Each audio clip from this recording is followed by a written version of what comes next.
Sorry to pull you away from the roller, but I have a little spider on my dash here.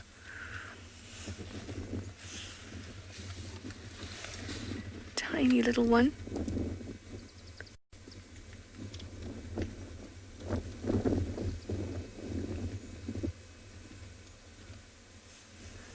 I like to watch them when they're on the dash because, oh, that's a bearded woodpecker calling behind us. They'll often use the wind to create a little parachute with their silk to catch the wind and then go off. And it's really interesting to watch. I'm hoping it will do it. They'll pop their abdomens up, release a little bit of silk, and off they go. I have no idea what this little spider is. It is tiny, tiny, tiny.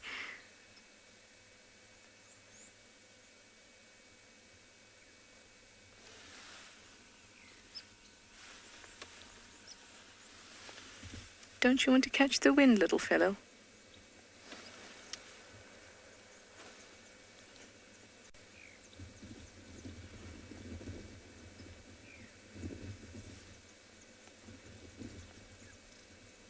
There's a nice breeze. Come on.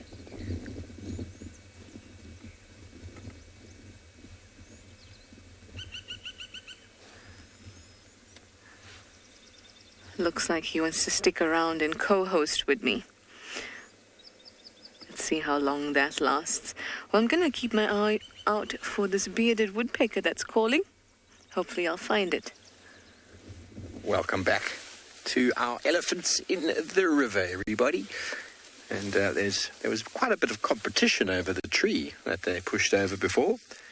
And the big dominant female did a bit of screaming and shouting at everybody else who was trying to feed on the tree that she pushed over. And now they've moved on to the grass. So look at this technique. The youngster finds the grass that it wants, wraps its trunk around and kicks it. That pulls it out the ground. It hits it against the body, removing the soil. And then the animal eats the grass as well as the roots. And grasses, as we've discussed before, are all well adapted to fire. So they take their nutrients into the soil. That's why when you ever see what looks to be dead grass, and you water it, it grows green very quickly afterwards. Many grasses, most grasses around the world have evolved with fire. And so they'll go through dormant periods where they just take everything down into the ground. And then as soon as there's rain, back to life they come. And so elephants are very aware of that. And that is what they're looking for right now.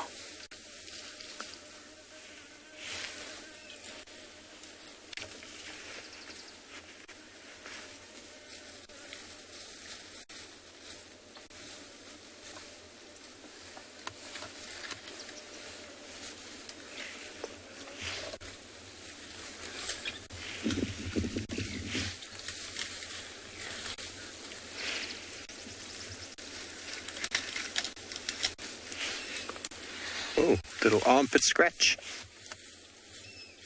When you don't have fingers, everybody, you make do with all sorts of objects around the house, don't you? I find myself scratching my back sometimes with the cupboard. Elephants don't have fingers, everybody, so they use trees and stumps to get those hard-to-reach places.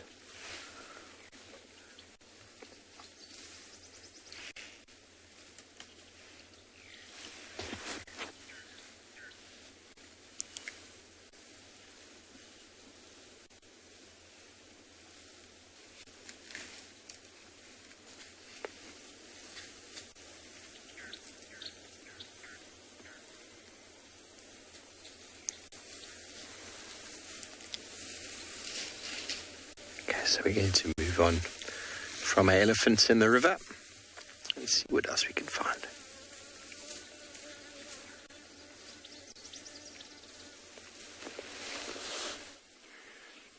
we maneuvered our way around from where the lions were last, and that other Ross male went and he decided to go and lie down at the back of the pride as well as the young male. So look right in front of us here. You'll notice all the lions.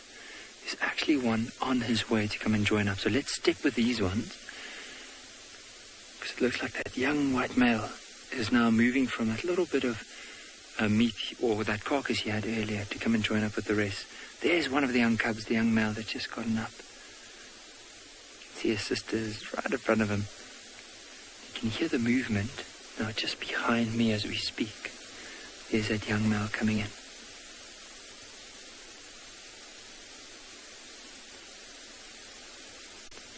So have a look when he joins up with the rest of the pride.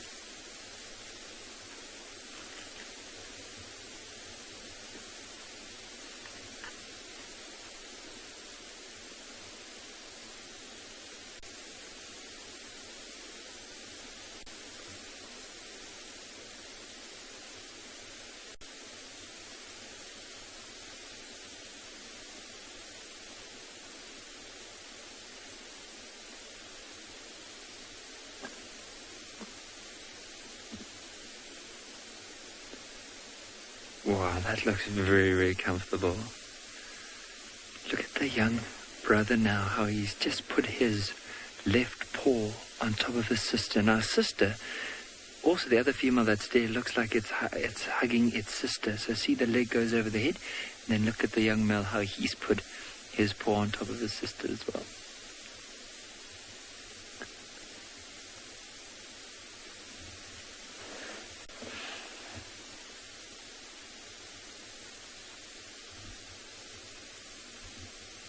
It's absolutely adorable to watch.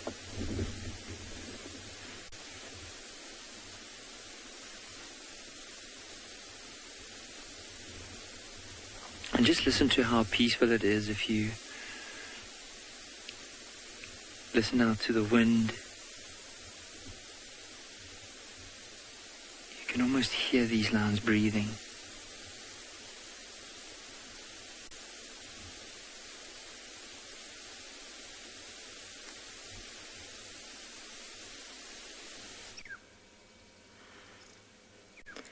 We didn't manage to find the woodpecker, but we did find this little bee eater. There's quite a few of them around. I love watching them.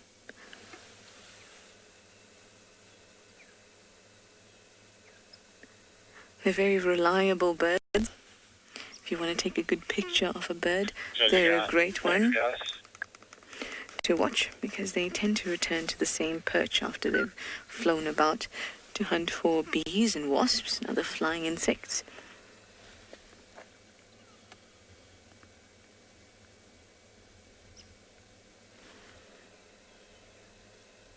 Aren't those colors just marvelous? Love the blue eyeshadow.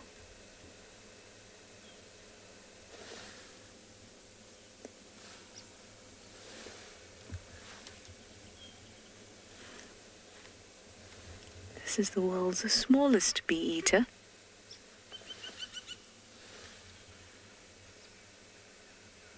Yes, you. It's only about 15 grams.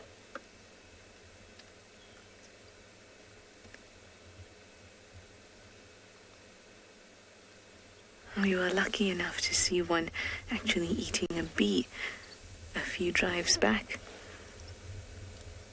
You see how they rub the bee onto their nearest branch, or whatever they perched on, to get the sting off and then gobble it up. Since this one is actively hunting, maybe we'll see it again.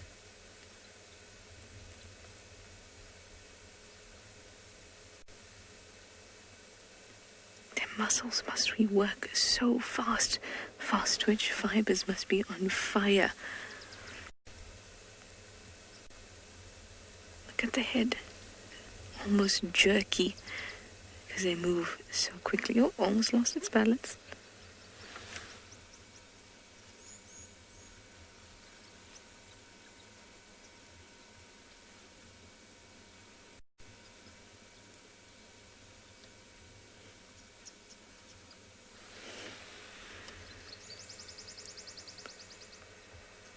It's returning.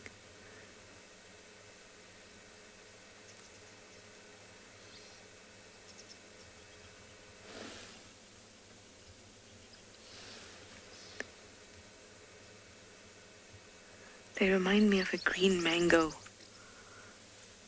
Not quite ripe yet, but starting to ripen. There's that bearded woodpecker calling again.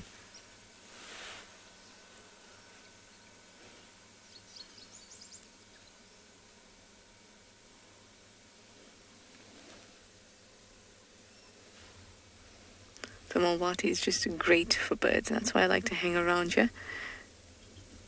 Ooh, that looks like a good one. Did you get anything? Not yet. Long, thin beak that's just perfect to use as pincers to grab those aerial insects in flight.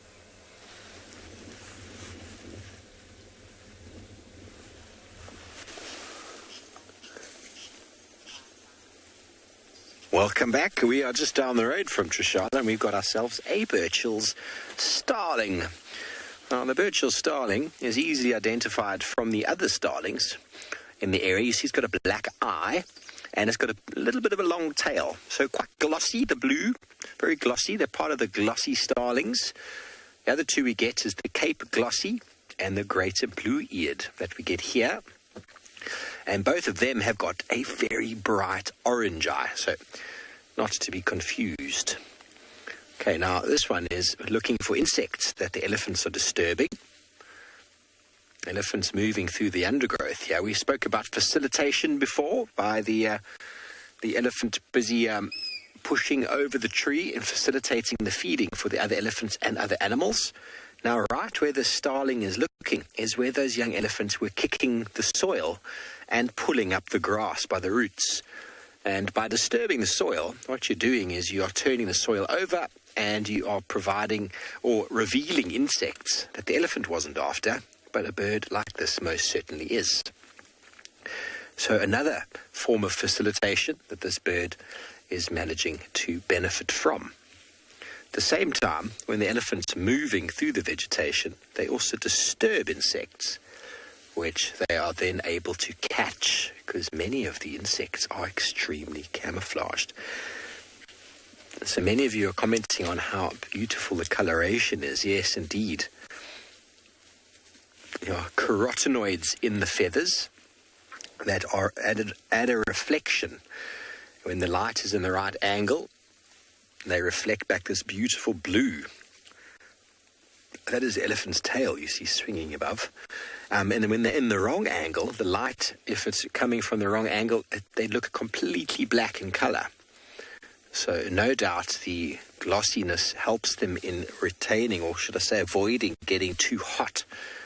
They are a bird that's very busy here in the summer months, throughout the year actually. They're always out and about. And one of the biggest issues animals have in these areas is trying to not get too warm.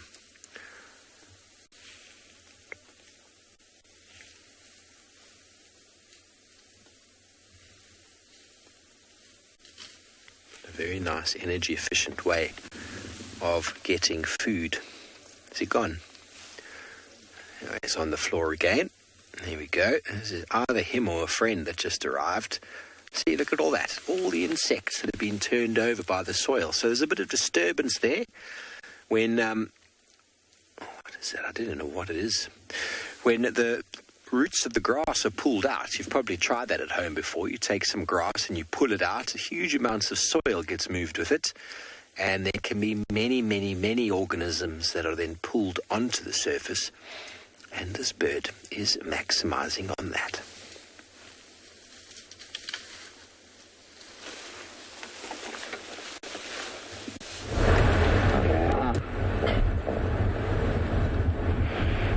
Welcome to the Mara River. I am here, all packed and ready to give you updates on exactly what's happening here at the river. I have the residents, as usual, crocodiles, and maybe hippos are hiding underwater. I can't see them at the moment. but they are somewhere there. The river is even much faster today, more browner.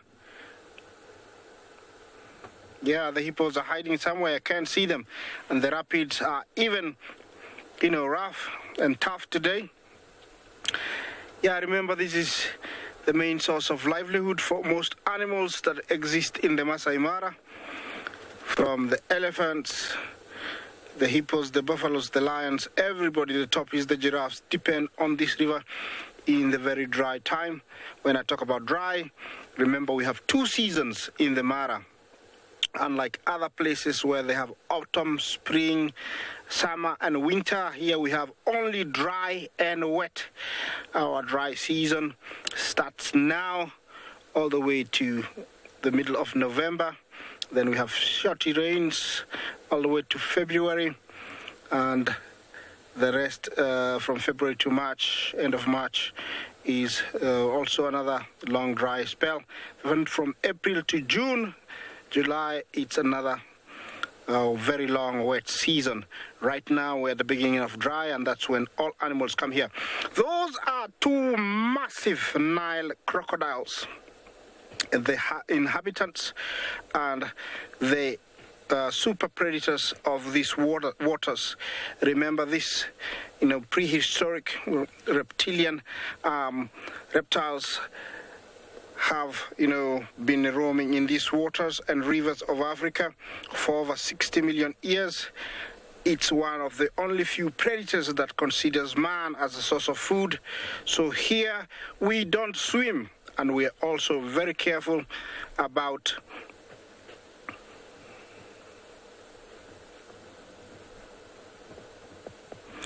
plight. You say what types of crocodiles we get in Kenya? The one and only one, the Nile crocodile, is the one we get in Africa, in Kenya and in East Africa. These 2 are fully grown. I would estimate, looking at them, they must be over 50 years. They do grow much darker as they age. Their heads become very stout, and those 2 are males. Looking at the head, usually females are much more pointed and less, they're much more colorful. You see spots of yellow and dark spots. These ones are males, I would say. Are good. The one farthest, the one we can see all the way to the tail, I would give him a good maybe 19 feet easy. He's very long and could weigh up to even 800 kilos. These guys, remember, this time of the year, they really feed on those animals crossing, and then they can go for a very long time without eating. Remember, this is coming live from the Masai Mara. Talk to us on hashtag CGTNWild, hashtag Wild Earth. That's a place you want to ask questions. I have other guides, situated in Southern Africa. I have my colleague David somewhere in the Mara. In case I cannot answer you, they will be able to answer you. I'm staying here at the river, enjoying the calm sounds of the Mara. Can you hear it?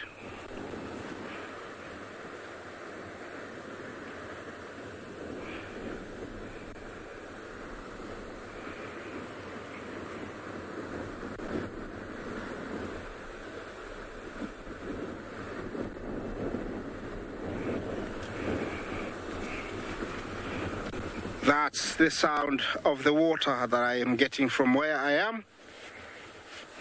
I don't know if you heard it.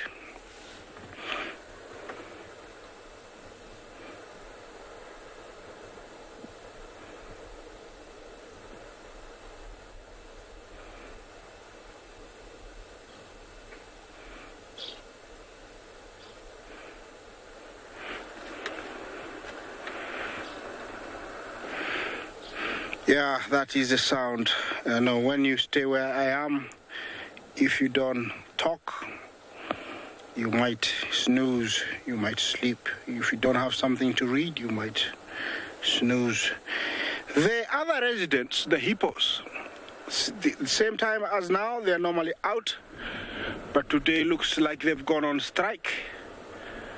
Actually, I don't see very many of them around here, so I don't know what happened. Maybe yesterday they have a domestic quarrel, and they decided that they didn't want to be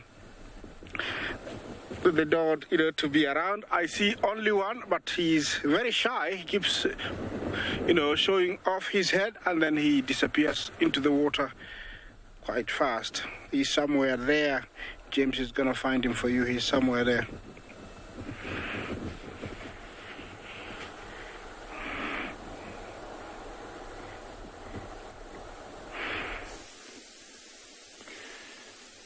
Have a look at these young two cubs right next to each other. You'll notice that the sister has gone and creeped in a little bit closer to the other one.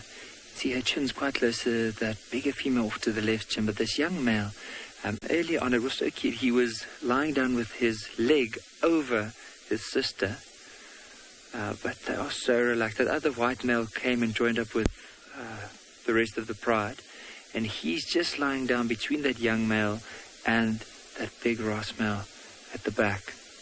But all of them, I'm just trying to count, but what I can see is 1, 2, 3, 4, 5, 6, 7, 8, 9, 10, 11, 12, 13, 14 lions lying down there, right in front of us. Now, what I wonder that could have happened here is because today's an overcast day and the wind was blowing quite strong last night, as these lions were probably moving in this area. I just want to see if there's another. Oh, there is another lion that just got up. That's why they are all lifting their heads just to have a look. But you know how interesting it is? I mean, that lion stood up at the back where we can't even see him, and immediately these ones knew that there was something happening. It just shows you how alert they are of what's going on around them. But so, when they started moving through this dense area, they probably smelled either wildebeest, could have been inyala, something that could have moved into this dense area for a bit of cover out of the wind and out of the cold. And that's when these lions found it. And after that, they decided to come and lie down here. Now, the one cub also picked up its head. See, that's the young male we saw earlier that was feeding. And then all of them lowering down their heads. So he's the only one that has his head up. See how he's picking up his head, pointing his nose forward up into there. That's him just smelling. Remember, we had that question earlier about what senses would be the best. So they constantly smell and listen to what's going on around them.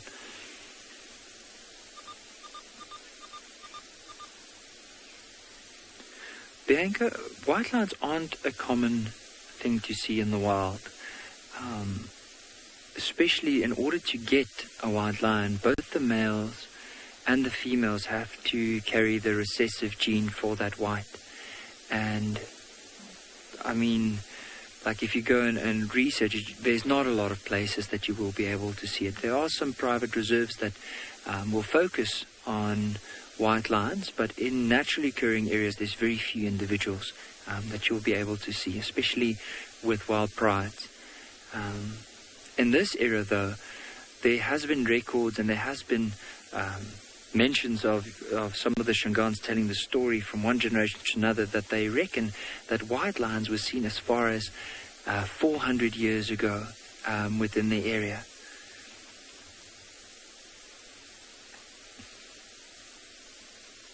But what's quite amazing is to be able to see two white lions in one view, like we can see now. That's really special, and not just can't just see it just anywhere.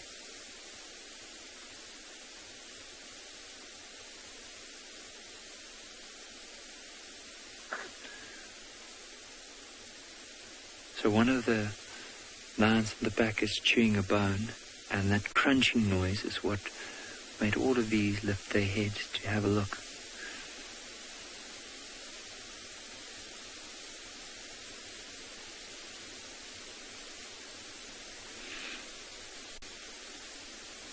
Such a beautiful scene to watch, because you'll notice right next to that white male, there's another male that's picked up his head with a little bit of fluff around his chin.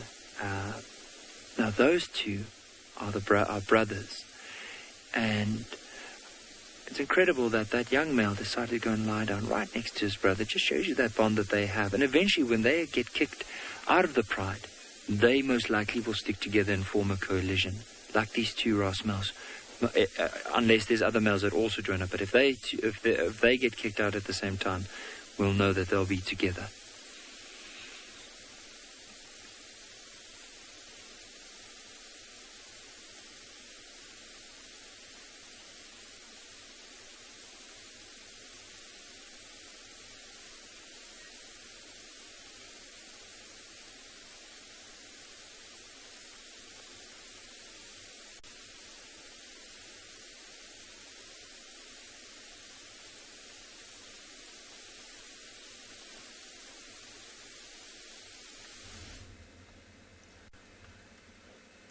I promise there's a green wood hoopoe in there. There we go.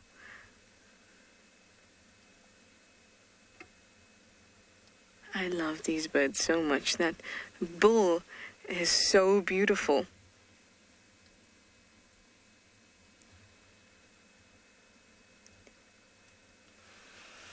Oh.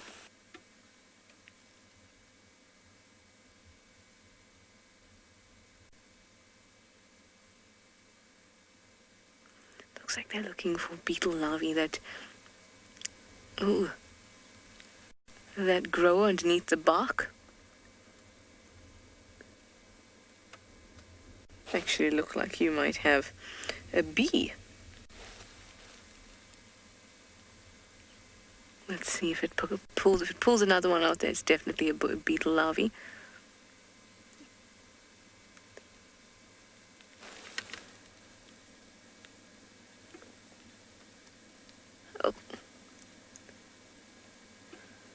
Oh, it's having a great time on this tree. Sometimes I'll rub the insect against the tree to also just kill it, because I suppose it's not nice to have something wiggling as you swallow. And you see the little bee eater that we had just earlier does a similar thing, but in order to get the sting off of a bee.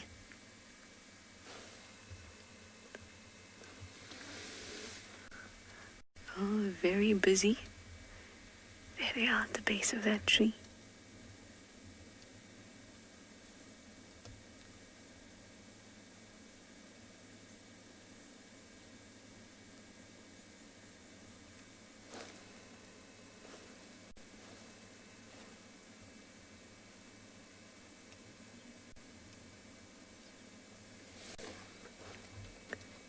There is, oh, there we go.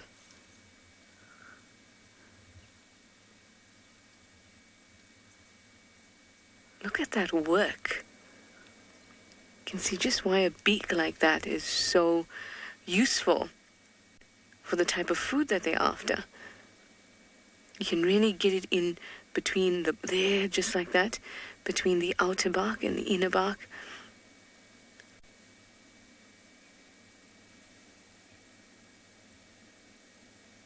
So busy. I love to watch them. Just love it. Hopefully we'll find some more birds and we can watch them do their thing too.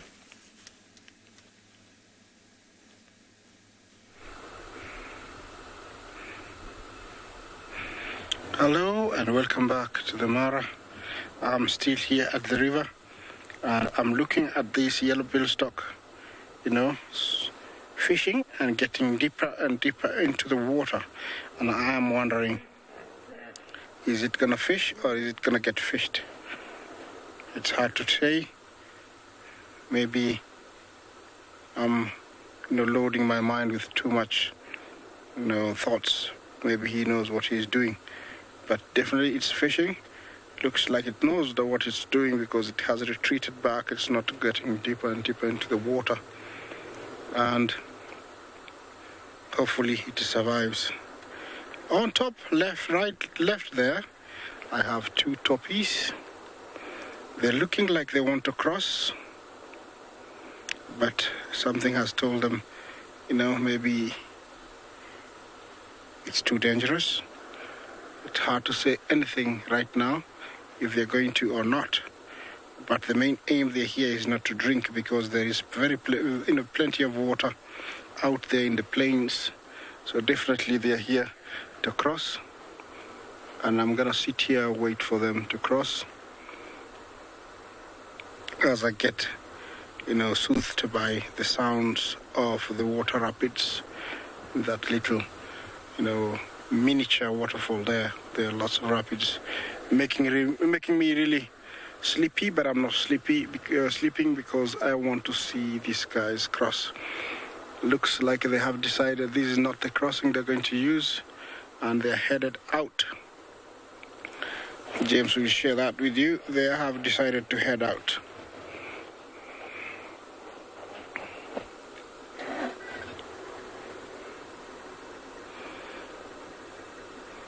Yeah, remember, it's not always that when they come, they will go. This river reminds them of a lot of things, dangerous things.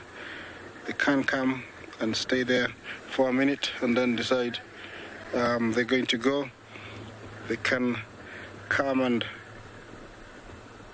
decide to go back immediately. So it's always unpredictable. They're coming back. Okay, at this crossing, nobody is here apart from me. Hopefully they do cross. Nothing special about that, but it does happen that you are sometimes alone here at the crossing.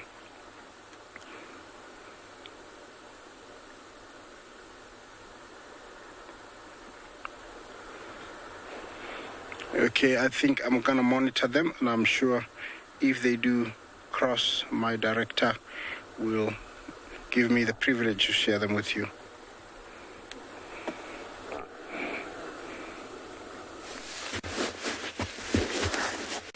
Thanks, Isaac. From Topis to Impalas and Nyala into action here in the Great Kruger National Park once again. There's a Nyala bull just exerting his dominance on this herd of impala. But let's have a look at these two boys in the middle of frame here. BK, sorry. The middle of the road. There they are. These two male impala are doing something known as allo grooming. Here we go. I want you to groom my neck right over there. Yes, right there. One will groom and the other one will reciprocate, normally in the exact same spot. There we go. That's where I want it. Now, it's hard for impala to groom themselves on their neck. They can pretty much get everywhere else on their body, but the head and neck area is a bit of a tricky place to do. And it's a very important place to groom because that area is often a very, very hot spot for ticks because of the blood network and the potential warmth. And so grooming in this form, allo grooming, forms bonds and also helps for each other to help each other eradicate ticks that possibly oxpeckers weren't able to get. Two little friends here doing what they do. 2-year-old impalas, or should I say, last year's, not last year November, but the year November before. Their horns, the same size. They are the same age. There we go, right on the forehead. The third eye, please. Oh, no, I want it on the chin. That's very cool to see this sort of behavior.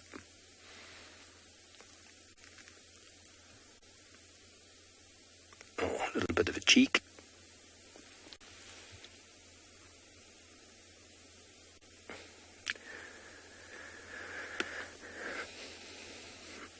And Bernice, they are so social, you'll notice, and that's when we start noticing the end of